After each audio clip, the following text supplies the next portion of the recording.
Tung tung tung tung. Perhatian, Bobby Chris ngobrol segera dimulai. Siapkan diri kamu untuk menerima informasi edukatif yang asik dari Bobby dan Chris. Cari posisi dan kondisi yang senyaman mungkin untuk mendengarkan episode kali ini. Selamat mendengarkan. Dung dung dung dung.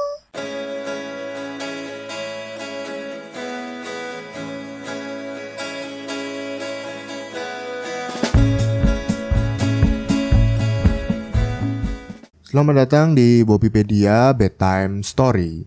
Segmen khusus Bobby akan ngobrol lebih banyak sama Sobat Boci sambil belajar bahasa Inggris bareng-bareng. Biasanya sih muncul di minggu pertama, cuman itu tuker sama Omi ya, jadi kali ini aja sih tuker. Oke, share juga ke teman-teman Sobat Boci yang mau belajar bahasa Inggris juga. Di awal tahun ini Bobby mau cerita yang kaitannya ada mas-masnya gitu. Mas banyak Bobby, Mas Bambang, Mas Joko. Lah kan itu father jokes. Itu emas, bukan emas. Bobby mau ngomong soal emas yang warnanya mengkilau terus mahal itu loh. Iya kan tahu sih maksudnya. Sesekali kan mau ngelucu juga. Bobby masa yang melucu terus. Ya pecendernya agak anak muda gitu loh. Jangan ngikuti generasinya Chris. Milenial jokes bapak-bapak. Oke deh, diusahakan. By the way, kenapa kok cerita soal emas, Bobby? Ya kan emas itu banyak dilihat orang karena bagus dan mahal. Ya siapa tahu kita bahas-bahas emas dapat endorsan toko emas kan. Aduh, kejauhan banget sih idenya Bobby sampai ke situ.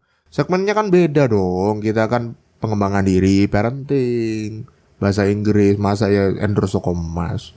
Chris ini bukannya diamini, malah dibilang gak cocok gitu loh. Siapa tahu kan ada yang dengar mau endorse. Ya sudah, amin. Aminnya udah ikhlas telat.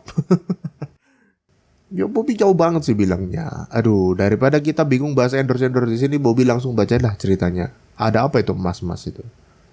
Emas, bukan mas. Oke deh, silakan.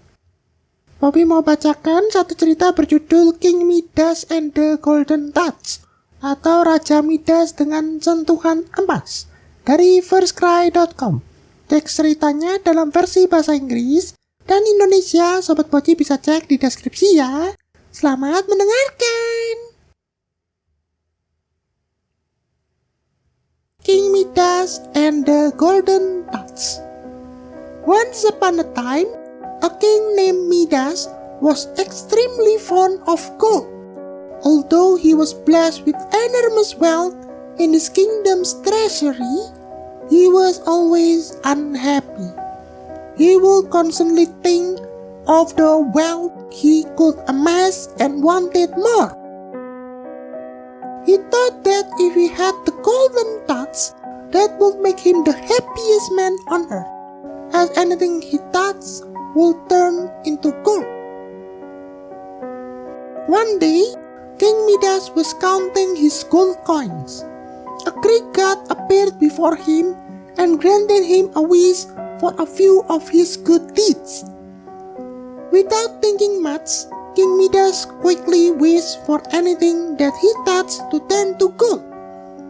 The Greek god granted King Midas the wish of the golden touch and vanished.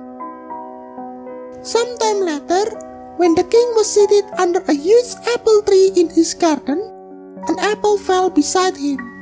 The king picked up the apple, and the apple immediately turned into gold. The king could not believe his eyes.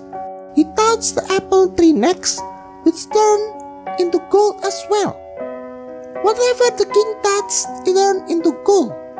The king was so thrilled that he went about touching all random things around him, and all those things turned into gold instantly.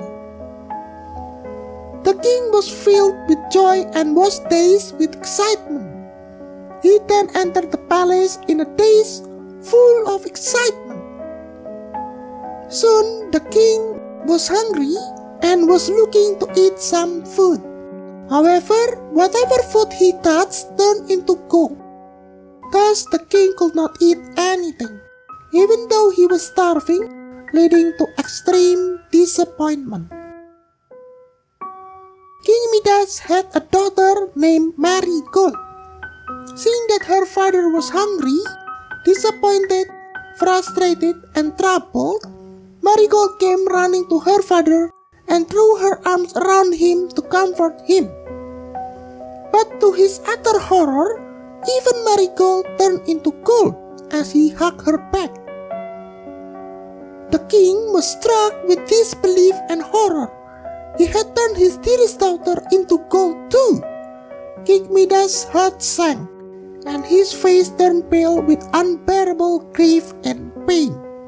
He was distraught when his daughter turned into a golden statue.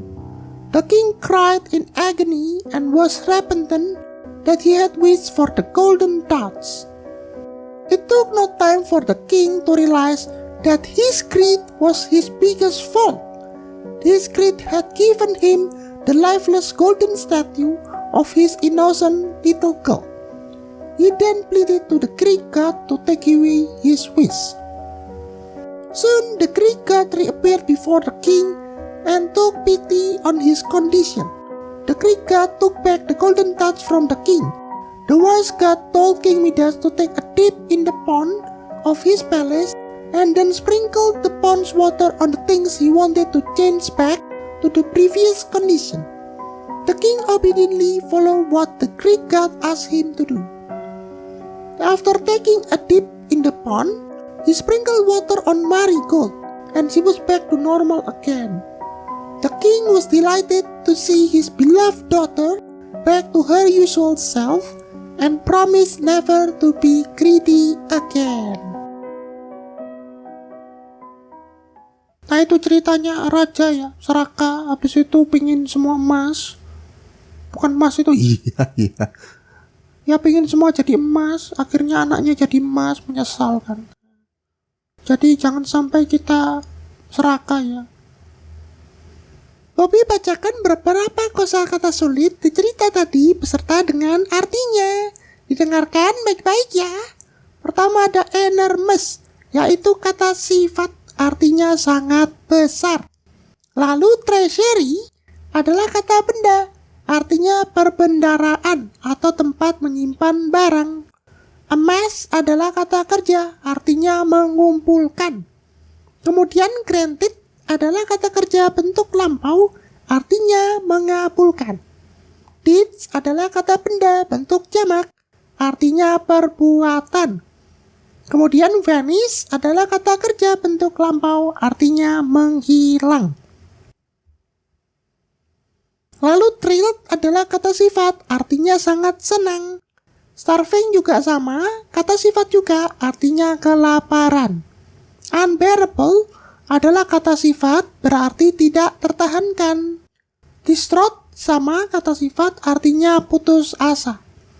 Agony adalah kata benda, artinya penderitaan.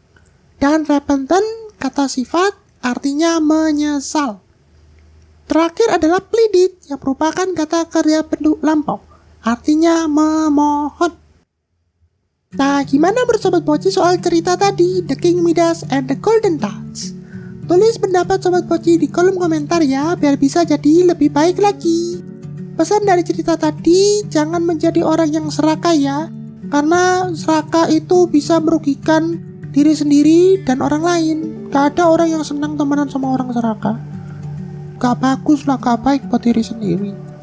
Pastikan kamu lebih baik dari kemarin. Bye-bye.